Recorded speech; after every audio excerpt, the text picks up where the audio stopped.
Tem 15.000 pessoas aqui,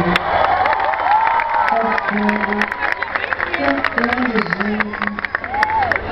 E tudo aquilo foi maravilhoso e assim, foi uma soma para que eu conseguisse chegar naquele palco, fazer minha apresentação junto à minha família, parte do Pão Brasil, que estava todo lá.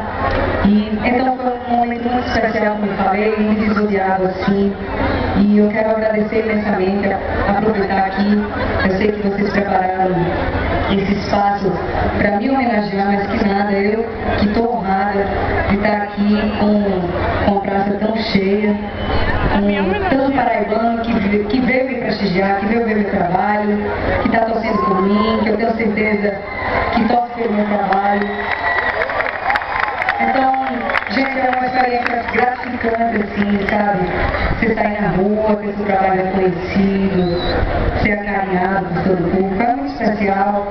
E como eu falei, eu estou muito emocionada, eu vou sempre ficar cortando assim nessas falas, para que eu não termine em choro. Obrigada.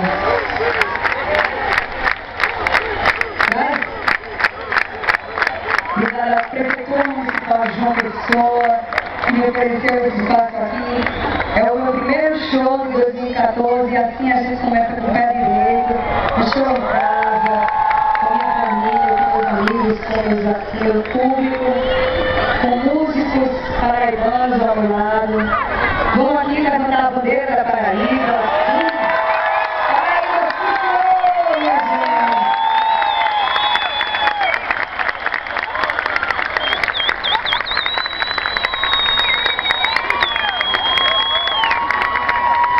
Nossa, eu estou falando aqui que tem mais de 80.000 pessoas aqui. Que público maravilhoso. É o maior público paraibano para o qual eu já cantei, sim. E tenho certeza que a partir de agora vamos estar mais juntos ainda. Vamos dar nossa bandeira, nosso estado, nossas tradições. Vamos incentivar, vamos apoiar.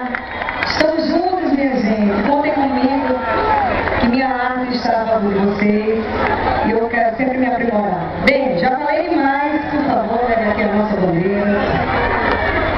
Como eu falei, dia 26 eu vi todos vocês aqui cantando em uma só voz, aquela canção maravilhosa de um dos maiores músicos, não só brasileiros, mas do mundo, do universo, do Ninguém Zero Universal. E eu quero agora aproveitar esse momento. Estou aqui falando diretamente com vocês para cantar uma só voz de volta para o meu clichê.